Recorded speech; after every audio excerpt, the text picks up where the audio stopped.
Folks, some homeowners are shielded from the tough reality of the current economic situation we're living in. I'll get into that and then the latest home prices and insights for York Region for week ending September 25th, 2024. Often people will ask me, Santo, what the heck's going on? Why aren't prices just plummeting? Who can afford these mortgage payments these days? How can people maintain their home when, job losses are so much higher today than they were in the recent past? Look, some people are not able to hold on. Some people are going into power sales. But many people are surprised that those numbers are not higher. I'm going to give you one reason. It's not the only reason, but I see this and I see it often. When I say parents are prepared to help their children, I know some people don't think that's such a great idea, but we're talking about cultures where that's just normal. In fact, it's expected. And there's cultures living in the GTA that absolutely they will do everything possible to help their children with home ownership. They are totally committed and believe in home ownership. And many of these parents that are helping, they're not struggling to help. Like, they're not necessarily themselves going into debt to help. There are many super successful parents, many that over the last 20, 30 years have amassed some wealth that they could easily financially help their children. There's many. So that's one reason why those children, if they experience financial hardship, they lose a job or something, they're just not going to live in the same reality of their mortgage not getting paid that other people that lose their jobs would have to face. That's one part of the population. There's another part that goes way past that. There are many, not one or two, but many multi-millionaires living in the GTA. And they come from cultures, again, where helping your children, especially for home ownership, is part of the culture. It totally makes sense, and they'll do everything they can. But they've made so much money that they're not just helping their children, they're helping their extended family. They're helping their brothers and sisters. They're helping their brothers and sisters' kids, so their nephews and nieces. They're not helping one or two or three, but they're helping 10, 15, 20 people in their family keep afloat, buy their home, and they've been doing this for years. It's not like all of a sudden, because of the economic, situation and interest rates going up over the last couple of years, that they've just started doing this. They've been doing this for years, and they almost feel like it's their duty, their obligation to help, and they love doing it, and they have the money to do it. A friend of mine, super financially successful, has helped multiple people in their extended family buy properties. Well, he's also told me some of his family, some of them have lost their jobs, and months they've been looking for jobs. He talks to me, we talk about the economy, the market, what's going on. He says, what's going on? I got family members losing their jobs.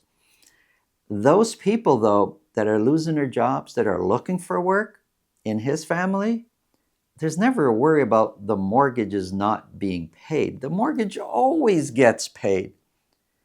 And that's just the reality that many people listening here, many of us just don't understand. If we can't pay our bills, we're in trouble.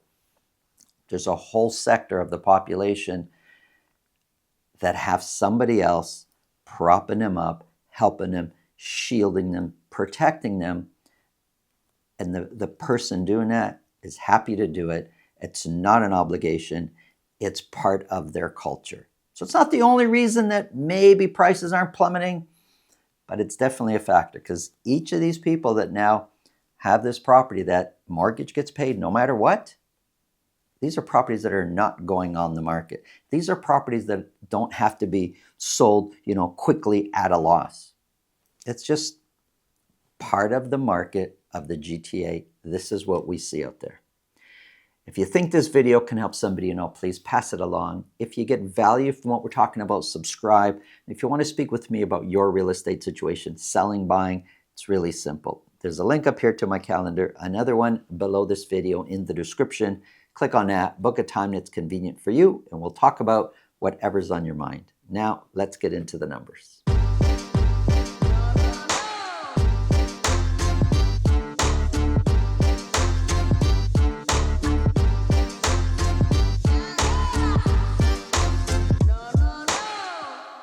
Here we go, folks. We're going to take a close look at York Region detached properties.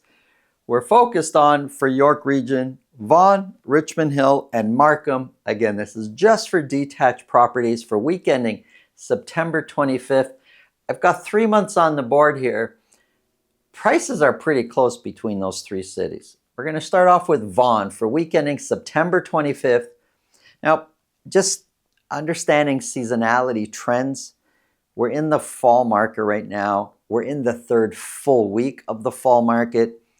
Typically speaking, we do see activity increasing. We see typically more listings, more sales. Average price can do what it does, but usually sales are up, listings are up for a certain amount of time, not a long time. Well, we're not seeing that in Vaughan. 25 detached properties were sold. 5 of those were at $2 million or more. 25 is a little bit on the,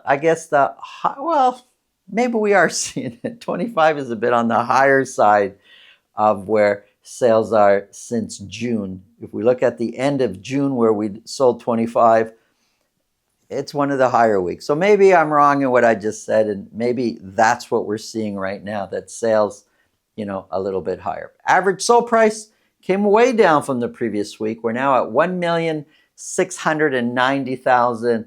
1,690, if we look at the year so far, is at the lower end of the average prices that we see that we've been tracking weekly.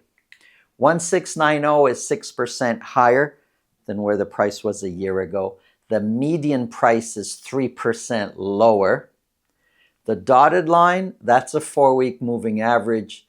Usually makes it a little easier to spot a trend, but the prices are up and down still. And the median price kind of looks flat. And if you look at the average price up, down, that would average out to being kind of flat. And I've got 3 months on the board here.